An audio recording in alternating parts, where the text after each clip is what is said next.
Hello and welcome to another interview inside the Peace Project. And I am here today with a psychologist and NLP trainer, and I know you train in lots of other things, Melody Cheal. And today's conversation is all about how do you prepare yourself if you want to make life changes and you want this whole lockdown experience has caused you to want to reevaluate and maybe make some transformations in your life. How do you go about doing that? So Melody, would you like to introduce yourself and tell people why you are qualified to talk about transitions and transformations? Well, first of all, thank you for inviting me to be on this. And in terms of why me, well, I've been involved in the personal development field for over 30 years now. And really much of the things that I've gone through myself have been transformational, and I've been working with others, helping them in that field. And part of my background is actually positive psychology as well. So I have a master's degree in applied positive psychology.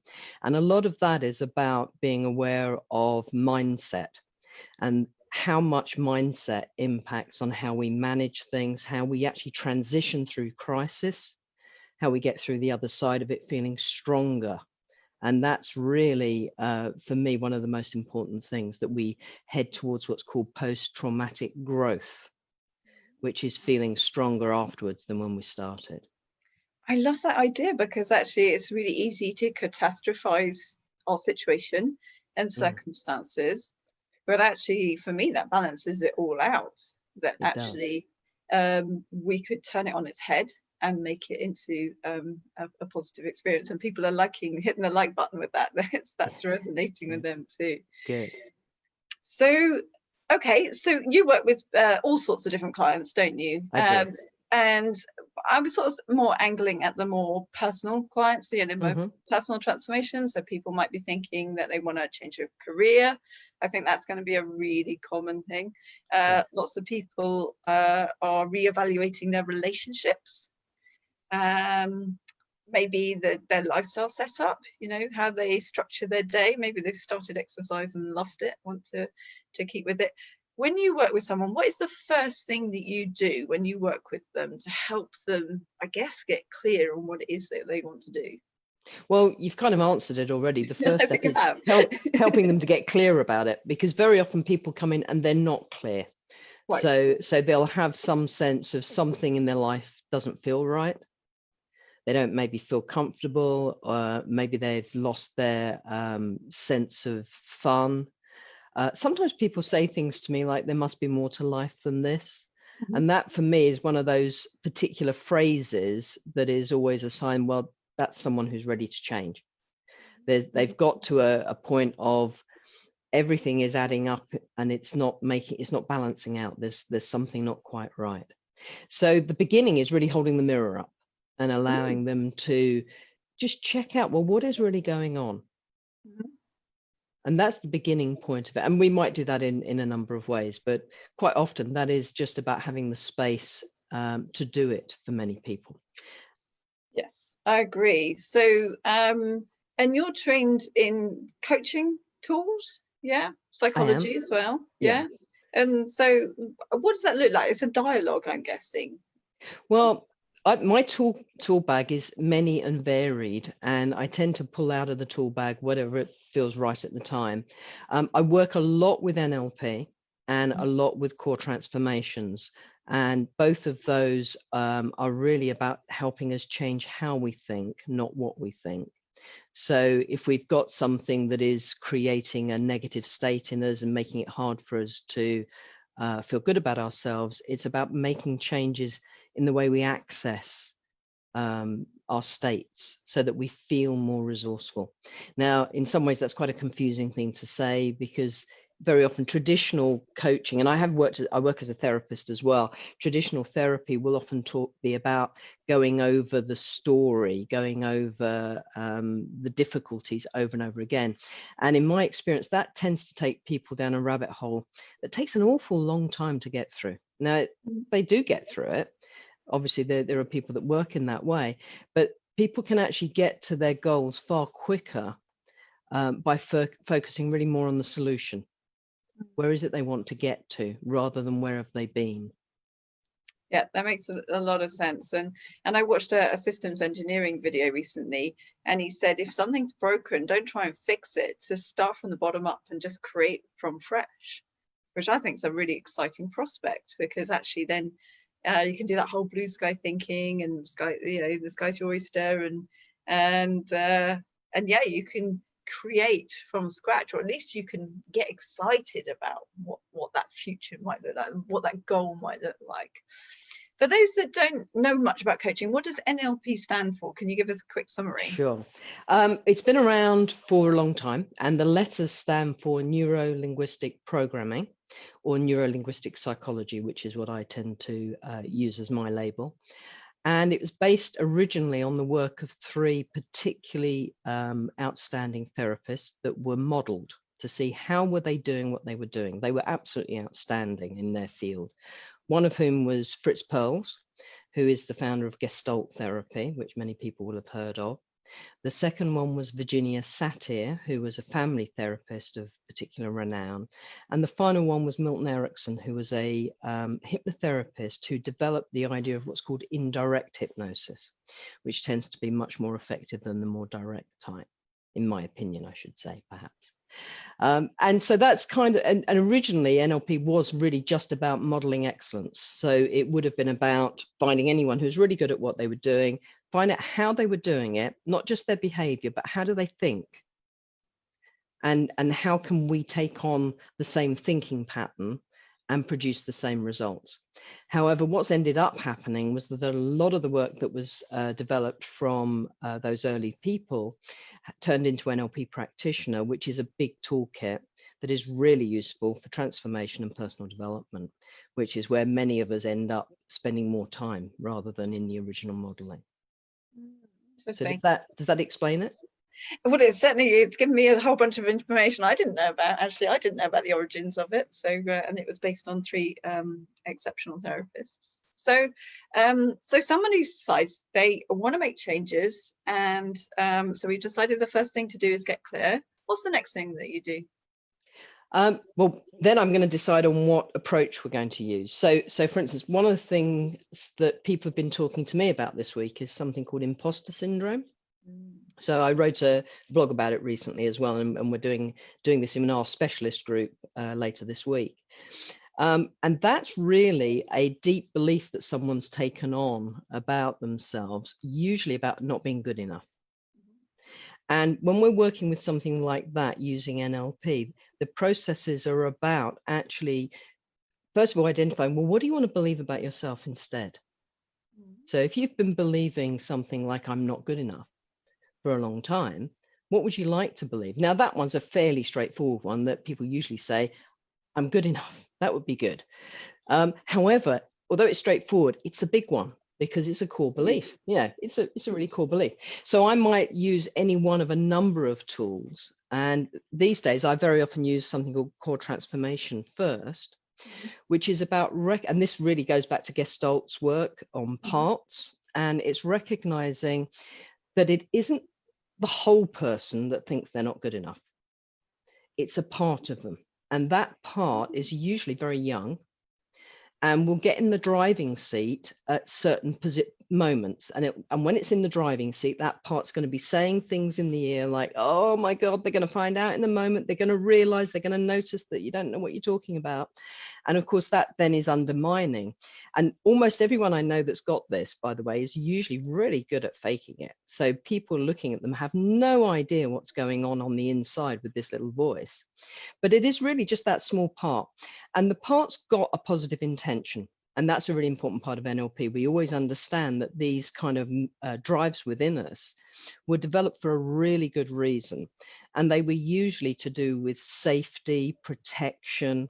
Sometimes they were about being noticed or getting attention, or conversely, not being noticed, hiding into the background. So there'll be a reason why we developed it in the first place.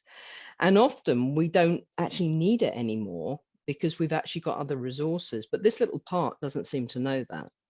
And in core transformation, we work with the idea that the part really wants what's called a core state. And guess what one of the core states is? Peace. So there's there's peace, there's love, there's okayness, there's one that's more about oneness or universe. And there's about five core states. They might get different names at the end of it, but the part thinks it's not allowed to have that. It thinks it has to go through hoops in order to get that. So when you ask the part what does it want, it usually says something like, I want to be safe. And so what we do with core transformation is we invite the part to have what it wants. And then when it's got what it wants, we say, now what do you want? And eventually it finally asks for what it really wants, which is the core state, and we allow the part to have that. We then at some point in this process find out how old this part is, find out if it would like to have all the benefits that come from growing up. So we invite the part to go through the process of growing up. And what we found out at the early stage of the process is usually the part is in a very specific place. So it might be somewhere in the body, or it might be actually in the air somewhere about the person, but it's usually fairly small. And when we've grown the part up, we then invite it to let that state of, say, peace spread throughout its entire body. So to every cell of the body, throughout the neurology, throughout the DNA, all the way through. And then finally, we do some timeline work, which you may have heard of in NLP, which is going back and putting that state of peace all the way through the entire life, right the way from preconception all the way through. And then when we've done that, we go back and resource the past generations, and we give them that peace too. So it's quite a lengthy process. We hardly ever get through it in one session. And usually when we start it, we find out there's a whole bunch of other parts that want to get involved as well. So often we end up working with 3 or 4 or 5 parts that all need to go through the process and get to a completion point. But it's a lovely, gentle process. And it's one of the reasons I use that for these kind of things, particularly where people are wanting to make big shifts, because it allows us to work really gently.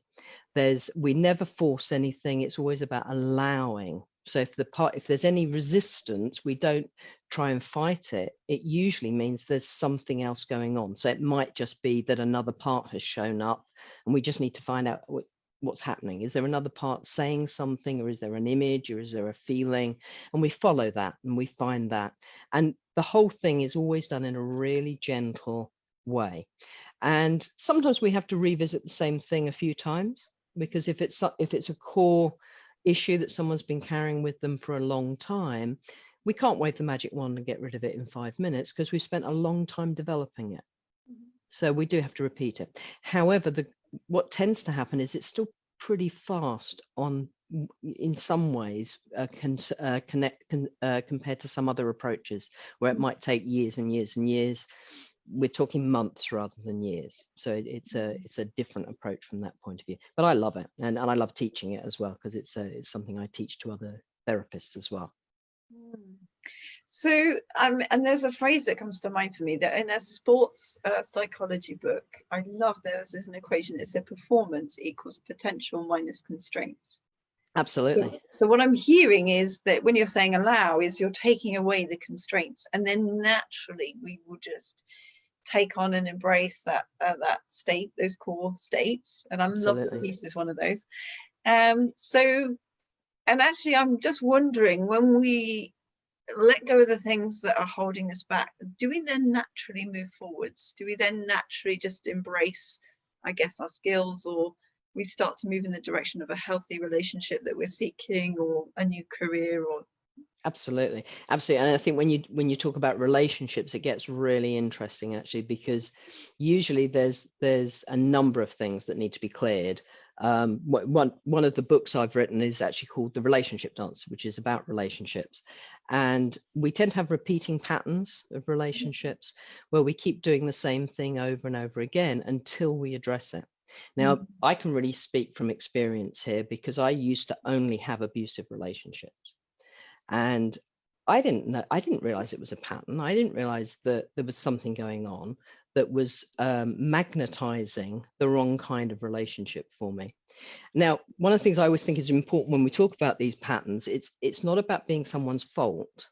It's just a pattern that we've developed. So I would walk into a room as a young woman, and the people I was attracted to, unconsciously, it was like they had little flags that were, I know how to do your pattern. So I would find people that knew how to do my pattern, and I would obviously be doing their pattern. And so we would fit together, unfortunately, not happily. So, so my first marriage was like that, and it unfortunately had some abuse, some domestic violence in it as well at the end. So I really needed to make changes about that. So all of the things that I teach are things I've gone through myself, and things that I work with others. And it at the point where you break the cycle of the pattern, if, in terms of relationship, your attraction goes in a different direction. So you're attracted to a different pattern. So a more wholesome one, a healthier one, a happier one. And interestingly for me, when I broke my pattern, I know the moment it consolidated, because I'd started dating a young guy, and this was, I divorced my first husband, and had started dating a little bit, but I was probably a year into my journey, because I think my first 2 years of my personal development journey was where all the big stuff happened. And this guy I'd started dating was a less extreme version of my pattern. So he was still my pattern. And he rang me up and started telling me about this other woman that he thought was the most important woman in the world, and who he really wanted to be with. And in the past, I would have tried to convince him that I was actually better than her and he should stick with me because she didn't want him anyway. And all I felt inside myself was a desire to say, stop. There was no anger, there was no aggression. And I just said, look, I don't want to talk about this. And actually, I don't want to see you anymore. Thanks for calling. Goodbye. And I hung up the phone. I didn't slam the phone down. I hung it up and I put it down, and I had this sense of relief of, wow, I've just put in a boundary, respected myself, and I'm not regretting breaking up with somebody. And that was that moment. And bizarrely, I met my husband, who I've now been with for 28 years, within about 3 days of that.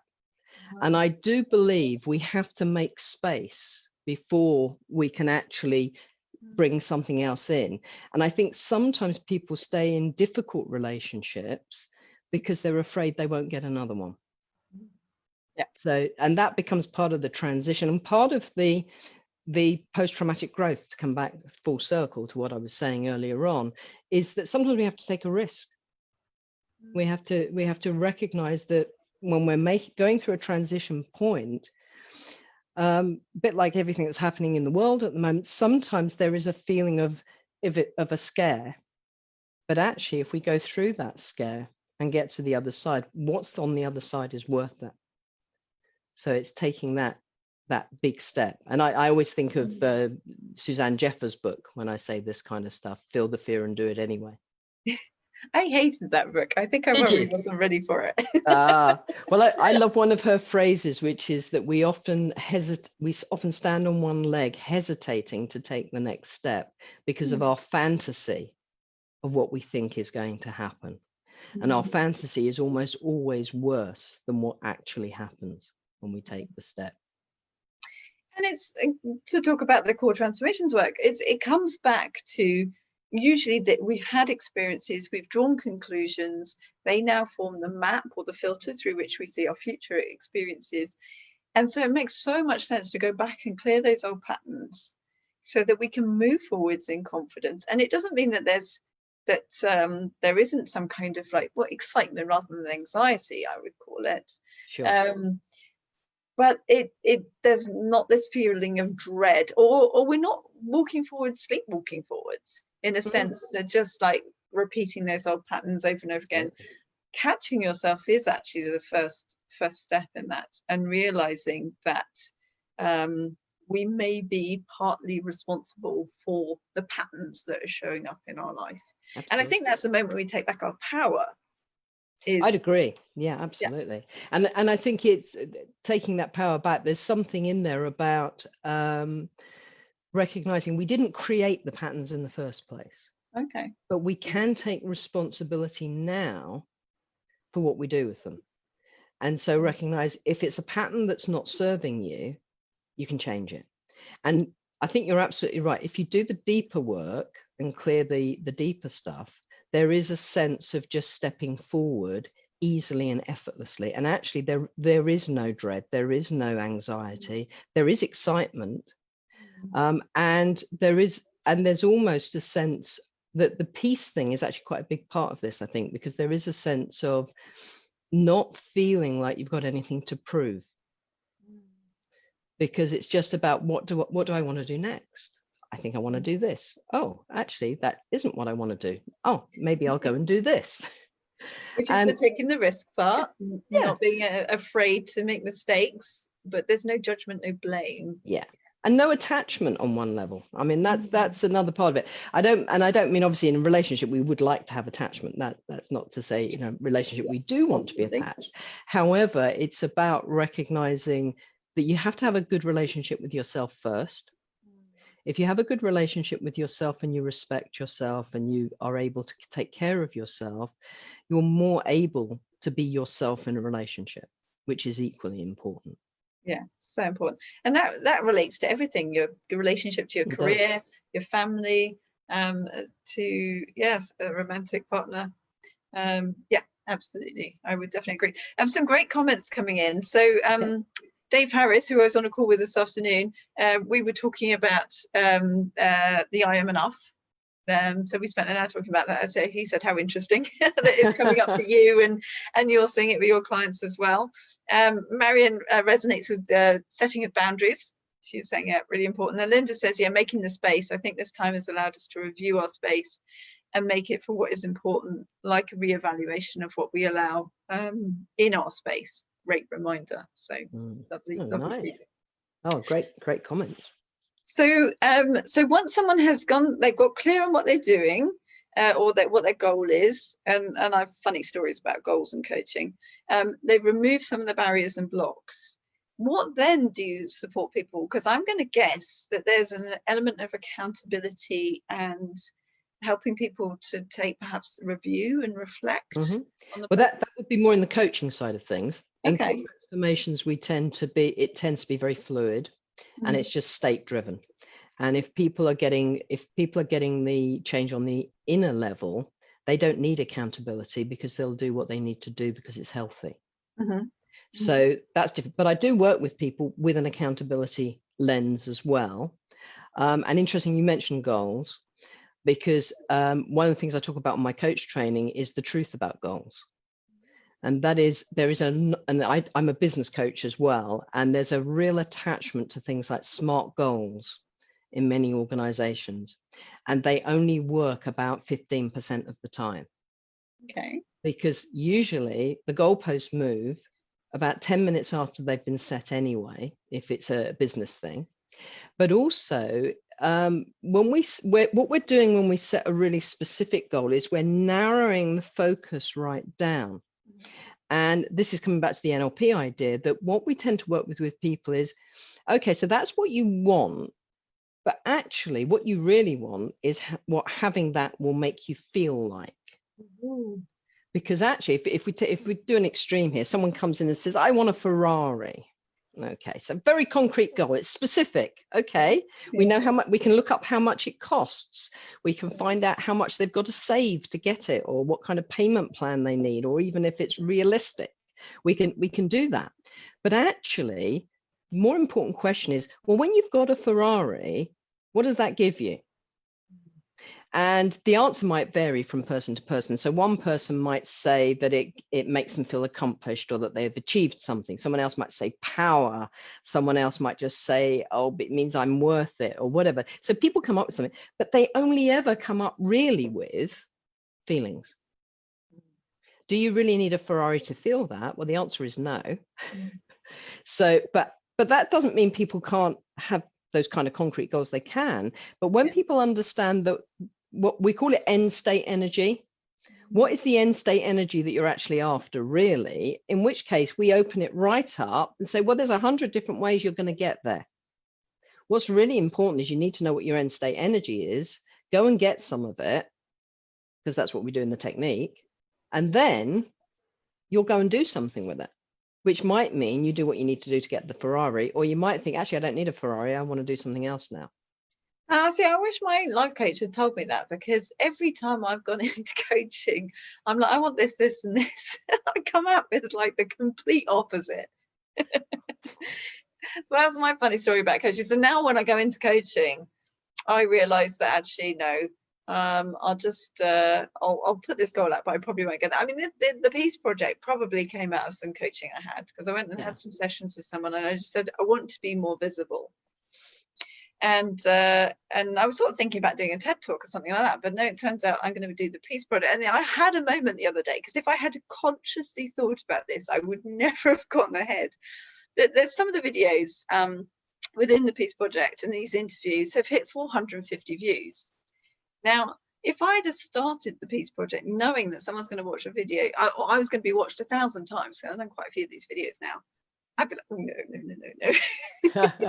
Don't want that. But for me, it's more about the mission, the purpose. This is not about me. It's about what the world needs right now. And I think that's a great thing when you're going into anything that you want to do. It's not just about what you're going to get out of it, but how can you benefit other people? Sure. And in a way, you did start with the end state energy. And so because you had a sense of what your mission was. So mission tends to be end state energy, if you think about it. And then what happened was you had an emergent experience. And when we have an emergent experience, there's more creativity to it. Because when we have and I'm not saying I don't ever work with future goals where we say we're going to do this and have a plan. I mean, I do it in my business all the time, and quite frankly, usually forget that I've done it and then do something else. But what we end up doing is with an emergent plan, with a direct plan, we get a very specific goal, which kind of cuts down creativity. Whereas if we're going with, okay, what my end piece is, I want peace. I want to have more peace in the world. Well, that's quite a big end state energy.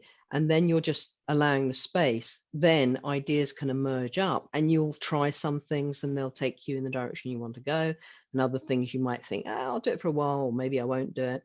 And, this will evolve. So you'll do this for a while, and it maybe you carry on for a bit, or maybe some other idea comes up. You might still end up doing the TED talk. Who knows? That might be the next thing.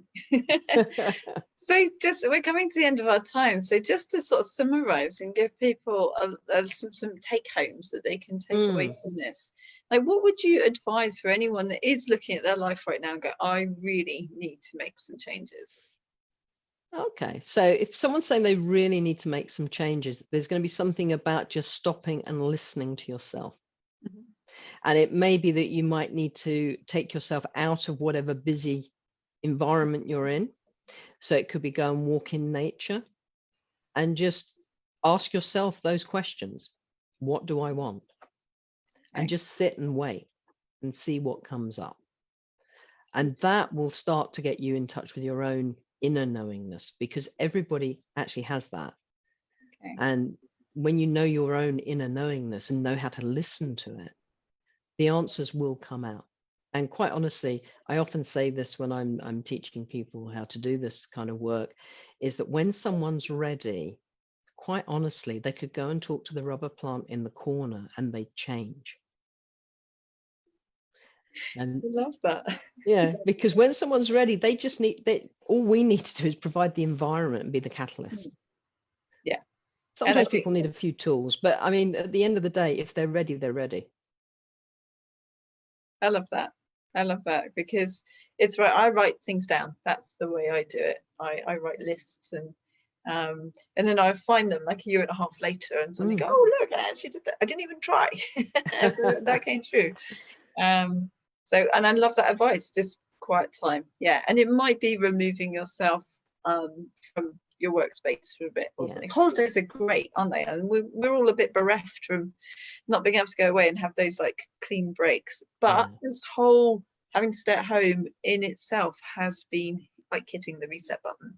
Absolutely. And my husband and I last week deliberately took a week off at home, because we were due to be on holiday in the Isle of Wight, which I'm really missing because I love the Isle of Wight. However, we said, no, we're on holiday.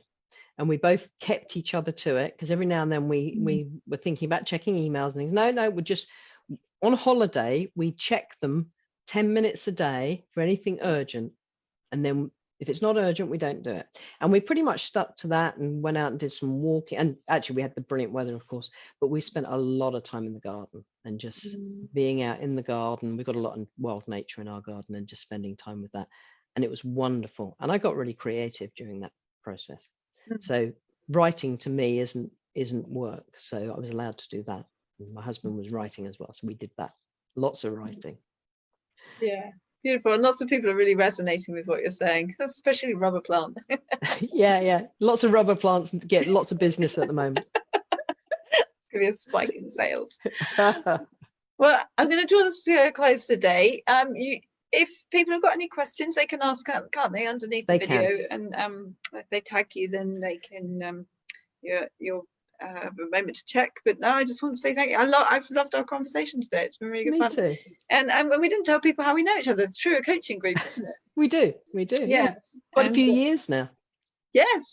And you're just down the road. We could have done this in person, but we were both literally busy a few minutes before this call. So we dashed over from what we were doing to be here. So I hope you enjoyed the video, guys. I hope it's been really useful.